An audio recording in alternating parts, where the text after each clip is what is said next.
Price Lord. இன்றைய தியானம் நீதிமொழிகள் 18ஆம் அதிகாரம் 1 முதல் 24 வரை.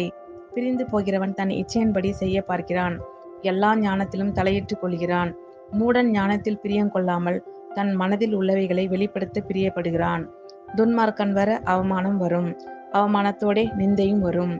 மனுஷனுடைய வாய்மொழிகள் ஆழமான ஜலம் போல் இருக்கும், ஞானத்தின் ஊற்று பாய்கிற ஆற்றைப் போல் இருக்கும். வழக்கிலே நீதிமானை தோற்கடிக்கிறதற்கு துன்மார்க்கனுக்கு முகதாட்சிணியம் பண்ணுவது நல்லதல்ல. மூடனுடைய உதடுகள் விவாதத்தில் நுழையும், அவன் வாய் அடிகளை வரவழைக்கும்.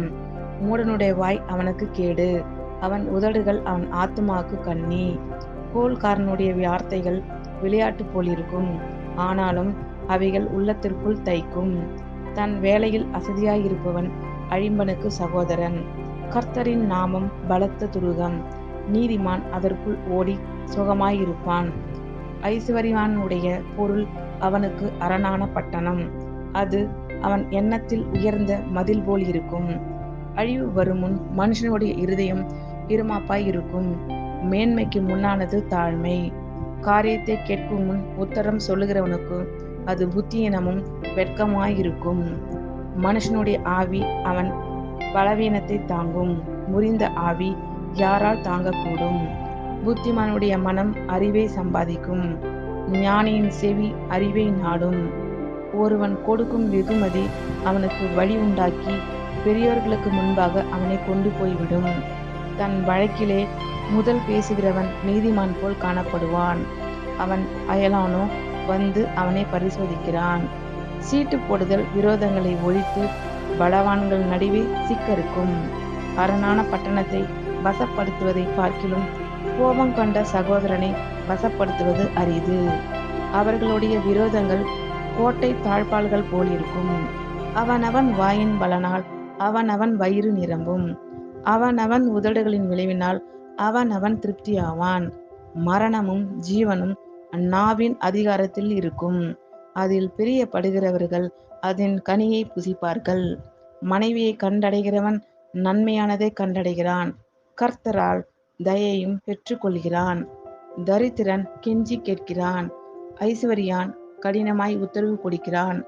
சிநேகிதர் உள்ளவன் சிநேகம் பாராட்ட வேண்டும், சகோதரனிலும் அதிக சொந்தமாய் சிநேகிப்பவனும் உண்டு. பிரிந்து போகிறவன் தன் இச்சையின்படி செய்ய பார்க்கிறான், எல்லா ஞானத்திலும் தலையிட்டுக் கொள்கிறான். மூடன் ஞானத்தில் பிரியங்கொள்ளாமல் தன் மனதில் உள்ளவைகளை வெளிப்படுத்த பிரியப்படுகிறான். துன்மார்க்கன் வர அவமானம் வரும், அவமானத்தோடே நிந்தையும் வரும். மனுஷனுடைய வாய்மொழிகள் ஆழமான ஜலம் போல் இருக்கும், ஞானத்தின் ஊற்று பாய்கிற ஆற்றை போல் இருக்கும். வழக்கிலே நீதிமானை தோற்கடிக்கிறதற்கு துன்மார்க்கனுக்கு முகத்தாட்சியம் பண்ணுவது நல்லதல்ல. மூடனுடைய உதடுகள் விவாதத்தில் நுழையும், அவன் வாய் அடிகளை வரவழைக்கும். மூடனுடைய வாய் அவனுக்கு கேடு, அவன் உதடுகள் அவன் ஆத்துமாவுக்கு கண்ணி. கோல்காரனுடைய வார்த்தைகள் விளையாட்டு போல் இருக்கும், ஆனாலும் அவைகள் உள்ளத்திற்குள் தைக்கும். தன் வேலையில் அசதியாயிருப்பவன் அழிம்பனுக்கு சகோதரன். கர்த்தரின் நாமம் பலத்த துருகம், நீதிமான் அதற்குள் ஓடி சுகமாயிருப்பான். ஐசுவரியவனுடைய பொருள் அவனுக்கு அரணான பட்டணம், அது அவன் எண்ணத்தில் உயர்ந்த மதில் போல் இருக்கும்.